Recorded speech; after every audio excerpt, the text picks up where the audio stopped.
मेरे बच्चे को अगवा करने दी धमकियां मिल लापड़ियां ने, मनु मेरे चेहरे ते तेजाब सिट्टने दी धमकियां लापड़ियां ने। प्राइवेट वाली तक साफ की प्राइवेट वाली थाना ककराली के गांव चिड़ियावला में बासर शख्सियत की मां पर गांव के गुंडागर्द फैसल इकबाल वगैरह ने स्कूल टीचर और इसके खानदान का जीना हराम कर दिया। जरी जमीन खरीद कर मकान पर कब्जे की बार बार कोशिशें, केस सिविल कोर्ट खारिया में जेर समात है। पुलिस थाना ककराली भी बेबस, खवातीन का पदरा पर बार बार कॉल करके मदद मांगने के बावजूद भी पुलिस न पहुंची। बासर शख्सियत के हमरा डंडू सोटों से खवातीन पर तशद्दुद को वीडियो में वाज़ह तौर पर देखा जा सकता है। फैसल इकबाल वल्द फैज़ अहमद ने मुतासरा खतून के बेऔलाद चचा अब्दुल गनी वल्द अहमद खान से 14 मरले अराजी खरीद की, जबकि इनकी वफात के बाद फैसल इकबाल ने अब्दुल गनी मरहूम के मकान पर कब्जे की कोशिश शुरू कर दी और घर में मौजूद खवातीन और बच्चों को मारना और बेमाना तशद्दुद करना अपना मामूल बना रखा।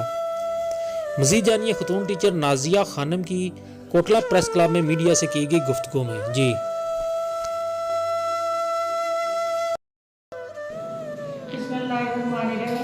मेरा नाम नाजिया खानम है, मैं चिड़ियावला की रहायशी हाँ। मैं एक गौरमेंट स्कूल टीचर हाँ।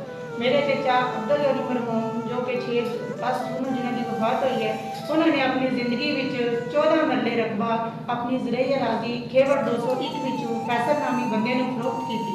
उन्होंने बकायदा सानू दसिया सी कि मैं अपनी ज़मीन फरोख्त कर रहा, साड़ी रजामंदी नाल उन्होंने फरोख्त की सी। उस तो बाद इस बंदे ने जालसाजी करके किसी तरीके नाल जिहड़ा मकान का जिहड़ा मकान रकबा 8 मरले जिहड़ा कि 203 खेवड़ विच वाक़ई है, ਉਹਦੇ ਦੂਦਰਬਾ ਜਿਹੜਾ 201 ਚ ਇਹਨੇ ਕਰਵਾ ਲਿਆ। ਸਭ ਜਾਲਸਾਜ਼ੀ ਨਾਲ ਇਹਨੇ ਕੰਮ ਕੀਤਾ। ਜਦੋਂ ਮੇਰੇ ਚਾਚਾ ਬਿਮਾਰ ਹੋਏ 20 ਤੋਂ 26 ਦਿਨ ਬਿਲਕੁਲ ਜ਼ਹਿਨੀ ਤੌਰ ਤੇ ਉਹ ਮੌਤ ਹੋ ਚੁੱਕੇ ਸਨ। ਉਹਨਾਂ ਨੇ ਇਹਨਾਂ ਨੂੰ ਉਹਨਾਂ ਦੀ ਜ਼ਿੰਦਗੀ 'ਚ ਪੁੱਛਿਆ, ਇਹਨੂੰ ਫੈਸਲ ਨਾਮ ਸ਼ਖਸ ਨੂੰ ਬਾਬੇ ਅਬਦੁਲ ਗਨੀ ਦੀ ਭਾਂਜੀ ਮਨੀਰ ਅਖਤਰ ਨੇ ਘਰ ਬੁਲਾ ਕੇ ਪੁੱਛਿਆ ਕਿ ਅਗਰ ਤੇਰਾ ਮੇਰੇ ਮਾਮੇ ਨਾਲ ਕੋਈ ਲੈਣ ਦੇਣ ਆਏ, ਉਹ ਬਿਮਾਰ ਨੇ, ਜ਼ਿੰਦਗੀ ਮੌਤ ਦੀ ਕਸ਼ਮਕਸ਼ ਵਿੱਚ ਨੇ, ਅਗਰ ਕੁਝ ਹੈ ਤੇ ਸਾਨੂੰ ਕਲੀਅਰ ਕਰ। ਇਹਨੇ ਕਿਹਾ ਕਿ ਮੈਂ ਕੋਈ ਚੀਜ਼ ਸ਼ੋ ਨਹੀਂ ਕਰਨੀ, ਮੈਂ ਉਹਦੇ ਮਰਨ ਤੋਂ ਬਾਅਦ ਸਭ ਕੁਝ ਦੱਸਾਂਗਾ। ਫਿਰ ਇਹਨੂੰ ਮੇਰੇ ਚਾਚਾ ਸਾਹਿਬ ਭਾਈ ਅਬਦੁਲ ਗਨੀ ਦੇ ਭਤੀਜੇ ਮਜ਼ਹਰ ਹੁਸੈਨ ਨੇ ਇਹਨੂੰ ਫੋਨ ਕਾਲ ਕਰਕੇ ਬਕਾਇਦਾ ਉਹਦੇ ਕੋਲ ਰਿਕਾਰਡਿੰਗ ਮੌਜੂਦ ਹੈ। ਇਹਨੇ ਇਹਨੂੰ ਕਿਹਾ ਕਿ ਮੇਰੇ ਚਾਚਾ ਜਿਹੜੇ ਨੇ ਉਹ ਤੇ ਬਹੁਤ ਬਿਮਾਰ ਨੇ, ਜ਼ਹਿਨੀ ਤੌਰ ਤੇ ਮੌਤ ਹੋਏ ਨੇ, ਤੇ ਤੂੰ ਸਾਨੂੰ ਅਗਰ ਤੇਰਾ ਕੁਝ ਲੈਣ ਦੇਣ ਹੈ ਤੇ ਸਾਨੂੰ ਕਲੀਅਰ ਕਰ। ਇਹਨੇ ਉਹਨਾਂ ਨੂੰ ਕਿਹਾ ਕਿ ਨਹੀਂ, ਮੈਂ ਉਹਨਾਂ ਦੇ ਮਰਨੇ ਤੋਂ ਬਾਅਦ ਕਰਾਂਗਾ, ਜੋ ਕੁਝ ਸ਼ੋ ਕਰਾਂਗਾ ਬਾਅਦ ਚ ਕਰਾਂਗਾ। ਫਿਰ ਇਹਨੂੰ ਮੈਂ ਬੁਲਾਇਆ ਹੈ, मैं भी इन्होंने एक सवाल किया कि अगर तेरा बहू कोई लैन देन है तो सानू दस ओदी जिंदगी विच। इन्हें कहा मैं कोई चीज़ नहीं दसनी, मैं ओदे मरण तो बाद सब कुछ दसांगा।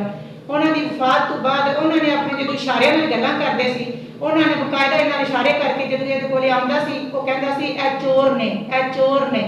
उन्हें बकायदा मेरी सिस्टर नूं आख्या कि ए चाबियां मेरे मकान ਦੀਆਂ तू सड़कनियां ने।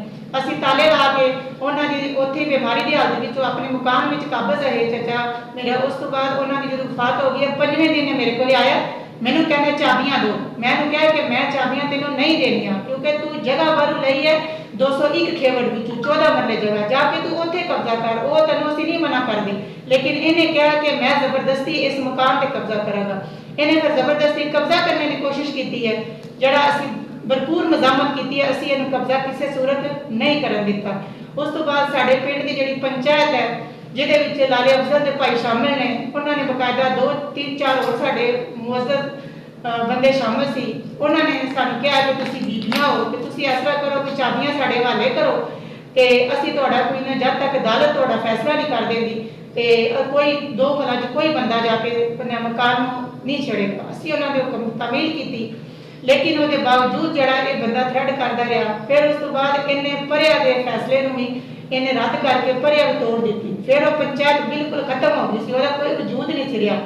उस तो बाद इन्हें झूठियां बेबुनियादा दरखास्तां साढ़े ते जाके दित्तियां। 3 SHO साहब जोड़े ने उन्होंने सानू ਉਹਦੇ ਵਿੱਚ बेगुनाह साबित करके उन्होंने कहा इनू कि यह दीवानी नोयत का केस अदालत में जेरे समात है तो यह तुहाडा केस उत्थे चलेगा, अदालत तुहाडा फैसला करेगी 2 मलां चों किहड़ा मकान ਦਾ ਮਾਲਕ ਬਣਦਾ ਹੈ ਤੇ ਤੁਸੀਂ ਇਸ ਫੈਸਲੇ ਦਾ ਇਤਰਾਮ ਕਰੋ। ਅਸੀਂ SHO ਸਾਹਿਬ ਕੋਲੇ ਵੀ ਤਿੰਨਾਂ ਕੋਲੇ ਅਸੀਂ ਇਸ ਗੱਲ ਦੀ ਉਹਨਾਂ ਦੇ ਹੁਕਮ ਦੀ ਤਾਮੀਲ ਕੀਤੀ। ਅਸੀਂ ਆਖਿਆ ਬਿਲਕੁਲ ਸਰ ਅਸੀਂ ਇਸ ਗੱਲ ਤੇ ਐਗਰੀ ਹਾਂ ਕਿ ਜੋ ਅਦਾਲਤ ਫੈਸਲਾ ਕਰੇਗੀ ਸਾਨੂੰ ਮਨਜ਼ੂਰ ਹੋਵੇਗਾ। ਉਸ ਤੋਂ ਬਾਅਦ ਇਹ ਬੰਦਾ ਸਾਨੂੰ DSP ਆਫਿਸ ਲੈ ਗਿਆ। DSP ਸਾਹਿਬ ਸਾਡੀ ਗੱਲ ਸੁਣੀ, ਉਹਨਾਂ ਨੇ ਵੀ ਇਸ ਬੰਦੇ ਨੂੰ ਪੰਜਾਬੀ ਜ਼ੁਬਾਨ 'ਚ ਮੈਂ ਕਹਿੰਦੀ ਇਹਨੂੰ ਲਿੱਤਰ ਮਾਰੇ ਕਿ ਤੂੰ ਝੂਠਾ ਹੈ ਤੇ ਤੂੰ ਗਲਤ ਕਰਨਾ ਪਿਆ, ਤੂੰ ਜਗ੍ਹਾ ਕਿਧਰ ਉਧਰੋਂ ਲੈ ਕੇ ਤੇ ਕਬਜ਼ਾ ਕਿਧਰੇ ਹੋਰ ਕਰਨ ਦੇ ਚੱਕਰ ਵਿੱਚ ਉੱਥੋਂ ਇਹਨੇ ਮੂੰਹ ਨਹੀਂ ਖਾਧੀ। उस तो बाद ये जाके SP साहब को पेश होया। SP साहब साड़ी इंक्वायरी वास्ते सानू बुलाया, असीं उत्थे गईयां। ये बकायदा उत्थे वकील लैके गया नाल। ਇਹਦੇ ਵਕੀਲਾਂ ਨੂੰ ਵੀ ਤੇ ਇਹਨੂੰ ਵੀ ਉੱਥੇ ਐਸਪੀ ਸਾਹਿਬ ਨੇ ਬਕਾਇਦਾ ਰਿਟਨ ਉਹਨਾਂ ਨੇ ਉਹਨਾਂ ਕੋਲ ਉਹਨਾਂ ਦਾ ਫੈਸਲਾ ਮੌਜੂਦ। ਉਹਨਾਂ ਕਿਹਾ ਕਿ ਇਸ ਬੰਦੇ ਦੀ ਦਰਖਾਸਤ ਝੂਠੀ ਤੇ ਬੇਬੁਨਿਆਦ ਹੈ, ਇਹਦਾ ਕਬਜ਼ਾ ਕਿਸੇ ਸੂਰਤ ਉੱਤੇ ਸਾਬਤ ਹੀ ਨਹੀਂ ਹੁੰਦਾ, ਇਹ ਦੀਵਾਨੀ ਨੂੰ ਇਹਦਾ ਕੇਸ ਹੈ, ਇਹ ਅਦਾਲਤ ਦੀ ਹੱਕ ਚ ਦੇ ਦੀ ਉਹ ਮਕਾਨ ਦਾ ਵਾਰਸ ਹੋ ਜਾ। ਉਸ ਤੋਂ ਬਾਅਦ ਡੀਐਸਪੀ ਕੋਲ ਜਦੋਂ ਉਹਨਾਂ ਨੇ ਇਨਕੁਆਇਰੀ ਆਪਣੀ ਸਾਡੇ ਹੱਥ 'ਚ ਕੀਤੀ ਹੈ, ਅਸੀਂ ਵਾਪਸ ਆਏ ਹਾਂ। ਫਿਰ ਆ ਕੇ ਇਹਨੇ ਕਦੇ ਸਾਡੇ ਬਾਹਰ ਗਲੀਆਂ 'ਚ ਲੱਗੇ ਸਾਡੇ ਬਲਬ ਤੋੜੇ ਨੇ, ਕਦੇ ਸਾਡੀਆਂ ਮਕਾਨਾਂ ਨੂੰ ਦਰਵਾਜ਼ਿਆਂ ਨੂੰ ਇਹਨੇ ਵੱਟੇ ਮਾਰੇ ਨੇ। ਅਸੀਂ ਸਿਰਫ ਔਰਤਾਂ ਆ, ਕਿਉਂਕਿ ਅਸੀਂ ਜਿਹੜੇ ਨੇ ਸਾਡੇ ਦੋ ਹੈ ਨੇ ਬੰਦੇ, ਲੇਕਿਨ ਉਹ ਮਜ਼ਦੂਰਦਾਰ ਨੇ ਵਿਚਾਰੇ ਦਿਨ ਨੂੰ ਮਜ਼ਦੂਰੀ ਤੇ ਚਲੇ ਜਾਂਦੇ ਨੇ। ਉਹ ਵਾਰਸਾਨ ਸੈਦ ਬੇਗਮ, ਉਹਨਾਂ ਦੀ ਭੈਣ, ਉਹਨਾਂ ਦੇ 5 ਭਤੀਜੇ, ਉਹਨਾਂ ਦੇ ਨਾਂ ਟ੍ਰਾਂਸਫਰ ਹੋ ਚੁੱਕਿਆ ਵਿਦ ਮਕਾਨ। ਇਹਦਾ ਸਿਰਫ ਜਿੱਥੋਂ ਉਹਨੇ ਰਕਬਾ ਲਿਆ ਜਿਹਦਾ ਮਤਲਬ ਇਹਦੇ ਨਾਂ ਸਿਰਫ ਉਹ ਲੱਗਿਆ, ਲੇਕਿਨ ਉਹਦੇ ਬਾਵਜੂਦ ਜਿਹੜਾ ਇਹ ਬਾਜ਼ ਨਹੀਂ ਆਉਂਦਾ। ਆਏ ਦਿਨ ਸਾਨੂੰ ਪਰੇਸ਼ਾਨੀਆਂ, ਸਾਡੇ ਬੱਚੇ ਸਕੂਲ ਜਾਂਦੇ ਨੇ ਸਾਨੂੰ ਪਰੇਸ਼ਾਨੀਆਂ।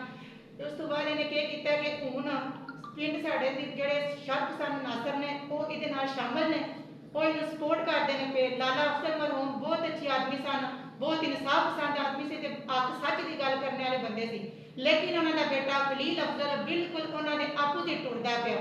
ਉਹ ਇਹਨਾਂ ਦੀ ਪੁਸ਼ਟ ਬਣਾਈ ਕਰਦਾ ਪਿਆ। ਚੰਦ ਹੋਰ ਬੰਦੇ ਉਹਨਾਂ ਦੀ ਫੈਮਿਲੀ ਦੇ ਇਹਦੇ ਨਾਲ ਸ਼ਾਮਲ ਨੇ ਜਿਹੜੇ ਕਿ ਇਹਨੂੰ ਸਪੋਰਟ ਕਰਦੇ ਨੇ ਪਏ ਕਿ ਤੂੰ ਇਹਨਾਂ ਬੀਬੀਆਂ ਨੂੰ ਮਾਰ ਕਟਾਈ ਕਰਕੇ, ਇਹਨਾਂ ਨੂੰ ਥ੍ਰੈਟ ਕਰਕੇ ਕਿਸੇ ਤਰੀਕੇ ਨਾਲ ਮਕਾਨ ਇਹਨਾਂ ਨੂੰ ਬਾਹਰ ਕੱਢੋ, ਲੇਕਿਨ ਅਸੀਂ ਇਹ ਨਹੀਂ ਹੋਣ ਦਿੱਤਾ ਵੀ। ਫਿਰ ਅਸੀਂ 15 ਤੇ ਬਹੁਤ ਕਾਲਾਂ ਕਰ ਬੈਠੇ ਹਾਂ।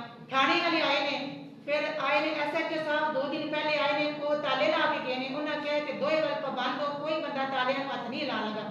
ਅਸੀਂ ਉਹਨਾਂ ਦੇ ਹੁਕਮ ਦੀ ਤਾਮੀਲ ਕੀਤੀ ਹੈ, ਅਸੀਂ ਬਿਲਕੁਲ ਉਹਨਾਂ ਨੂੰ ਨਹੀਂ ਛੜਿਆ, ਉਸ ਮਕਾਨ ਨਾਲ ਨਹੀਂ, ਅਸੀਂ ਤਾਲਿਆਂ ਨੂੰ ਨਹੀਂ ਤੱਕਿਆ, ਲੇਕਿਨ ਇਹਨਾਂ ਨੇ ਐਸਐਚਓ ਤੇ ਸਾਹਿਬ ਦੇ ਤਾਲੇ ਲੱਗਿਆਂ ਨੂੰ ਆ ਕੇ ਤਰੋੜ ਕੇ ਅੱਜ ਫਿਰ ਇਹ ਅੰਦਰ ਦਾਖਲ ਹੋਏ ਨੇ ਤੇ ਇਹਨਾਂ ਦੀ ਬੈਗ ਦੇ ਨਾਲ ਹੀ 5 ਤੋਂ 7 8 ਜਿਹੜੇ ਮਡੀਕਾ ਹੈ ਉਹ ਇਹਨਾਂ ਨੂੰ ਨਾਲ ਲੈ ਕੇ ਆਏ ਨੇ ਤੇ ਇਹਨਾਂ ਨੇ ਫਿਰ ਆ ਕੇ ਸਾਡੇ ਨਾਲ ਮਾਰ ਕੁਟਾਈ ਕੀਤੀ ਹੈ।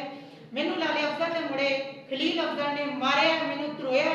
ਮੈਂ ਇੱਕ ਬੜੇ ਅੱਛੇ ਮੁਕੱਦਸ ਪੇਸ਼ੇ ਨਾਲ ਵਾਬਸਤਾ ਹਾਂ, ਲੇਕਿਨ ਇਹਨੇ ਮੇਰੀ ਤੋਹੀਨ ਕੀਤੀ ਹੈ। ਸਾਡੇ ਬੱਚਿਆਂ ਨੂੰ ਇਹਨਾਂ ਨੇ ਕੀਤਾ, ਥ੍ਰੈਟ ਕੀਤਾ। ਸਾਡੇ ਬੱਚੇ ਪਰੇਸ਼ਾਨ ਨੇ, ਅਸੀਂ ਔਰਤਾਂ ਵਾਸਤੇ ਬੇਜ਼ਾਰੋ ਮਦਦਗਾਰ ਉੱਥੇ ਬੈਠੀਆਂ ਆ, ਕੋਈ ਬੰਦਾ ਸਾਡੀ ਸੁਣਦਾ ਨਹੀਂ ਪਿਆ। ਅਸੀਂ ਫਿਰ ਮੀਡੀਆ ਵਾਲਿਆਂ ਨੂੰ ਬੁਲਾਇਆ, ਮੀਡੀਆ ਵਾਲੇ ਗਏ ਨੇ, ਲੇਕਿਨ ਇਹਨੇ ਖਲੀਲ ਅਫਜ਼ਲ ਨੇ ਉਹਨਾਂ ਨੂੰ ਕਵਰੇਜ ਨਹੀਂ ਕਰਨ ਦਿੱਤੀ, ਉਹਨਾਂ ਦੇ ਮਾਈਕ ਵਗੈਰਾ ਖੋਲੇ ਨੇ। ਬਰਾਏ ਮਿਹਰਬਾਨੀ ਐਸਐਚਓ ਸਾਹਿਬ ਥਾਣਾ ਕੁਕਰਾਲੀ, ਡੀਐਸਪੀ ਸਾਹਿਬ, ਐਸਪੀ ਸਾਹਿਬ, आईजी पंजाब, वज़ीर आला पंजाब, वज़ीर आज़म पाकिस्तान और आर्मी चीफ अगे साडी मेरी पुरजोर अपील है कि बराए मेहरबानी सानू इंसाफ दिता जाए। असीं अदालत दे हुक्म दे पाबंद होवांगे, जिहदे हक च फैसला होया मकान ओनू देवांगे, लेकिन फिलहाल सानू तहफ़्फ़ुज़ बरामद किया जाए। मेरा बच्चा स्कूल जाता है, मैं कहा ना मेरा सिर ते पाई है ना मेरा बाप है सिर ते, मेरे बच्चे को अगवा करन दी धमकियां मिल रहीआं ने, मनु मेरे चेहरे ते तेजाब सिट्टन दी धमकियां लभ रहीआं ने। बराए मेहरबानी साडे साफ कीता, बराए मेहरबानी इंसाफ कीता।